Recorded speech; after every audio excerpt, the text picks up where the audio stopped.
पिता श्री कौन ओही अवधानी बाबा भोलेनाथ जी ओहो पूजनीय हूँ है ना कार्तिक जी एहो पूजनीय हई जतना देवता लोग के सवारी देवा इतना मिलेला कि पार्वती मैया के सवारी का बा शेर अहना भोलेनाथ के सवारी का बा पसहा बई सही बात ये दोनों जना में गणना होई नानू होई फिर भी दोनों जना में देखो एक पता जौन जगहिया के पसहा बई बाबा वही जगहिया के शेर बाबा फिर भी हकड़ा तो नहीं खन काहे न हकड़ा तो नहीं काहे गुरुला गदियन टच न बा हां गर्जियन टच बा जेकर गर्जियन टच बा ओकर केहू के औकात नहीं छै कि हो बचवा के छिए हेले हेले गणेश जी के सवारी का बा है मूसा हां तू जेकरा कोहल चूहा ए जेठ बैसाख के दिन में कहीं देख लस बधारी चाहे खुली देख ले से धान के आरी पर कहीं भेटा जाओ वही मूसवा एगो दादा कहिया पोता से रे बाबू अरे बैठ अरे धनी ना झेली आवे काहे बाकी दादा काय है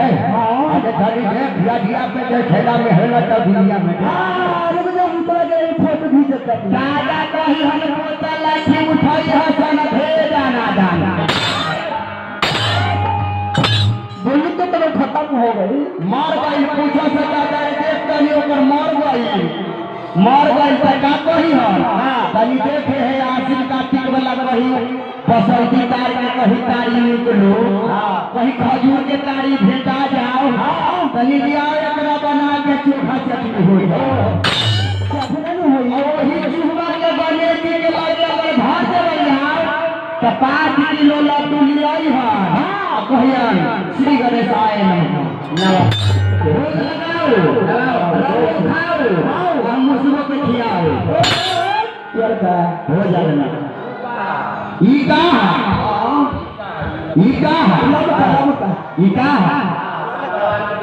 हाँ सरकार भवन के डीजे है एकरो खेला होई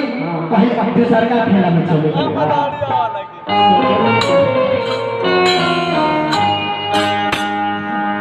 हम जाना भूत मंगला से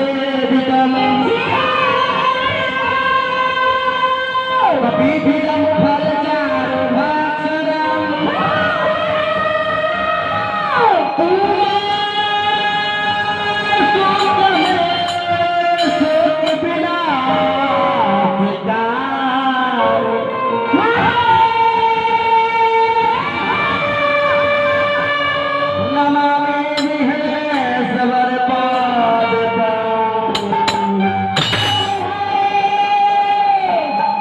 गणेश जी के लगे गई लेकबा कहते हैं बोले ना जब राउर पुत्र बानू बड़ा नीक बा हां बड़ा नीक बा हे तू के पेट बा हां आये पीछू के सवारी बा कहीं रात धराई तो कुटिया के प्राण छोड़ बाकी मारा सुनाई खान हां वो के बा गणेश जी वही गणेश जी हवन हां परशुराम जी से झगड़ा भाई तहने परशुराम जी मरलन फरसा से के गणेश भगवान के दांत टूट गई त एक दांत कहां गई आइने हाथी वाला मुड़ी लगता गजानन हो गई अरे मूस पर सवार हो त मूसेश्वर को हाथी पर सवार भाई हाथेश्वर को है जितना इनका प्रमाणित कइल जावत अलग भगवान वही भाग आते जोड़िए हमने के कोरोना काल में ये न हो के चाहिए हो गई अब देखो सर के मुंह पे लगत पहले लगत रहे गाय गोरु के बच्चा के मुंह में अब हम नियोजना के लगल अभी की अभी चौरता ये भाई पहले देहात में कातिक में लगत रहे बैल के जगह बैल का जगह खेतों के लगी जा भी लगत रहे अरे भाई ये भाई जब भाला लगन पर हनुमान मुझसे यही पे वो कवि गीत लिखी है ना चल वहां दे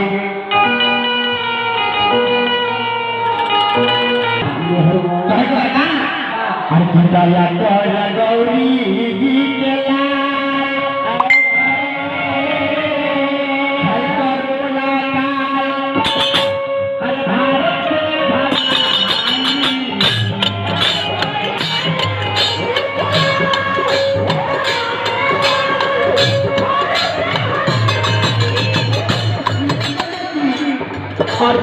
रहवानी मालिक ये मेरा भारत में समाया है कोरोना काल एकरा के हमर भारत से दूर कर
हमारा संजय बाबू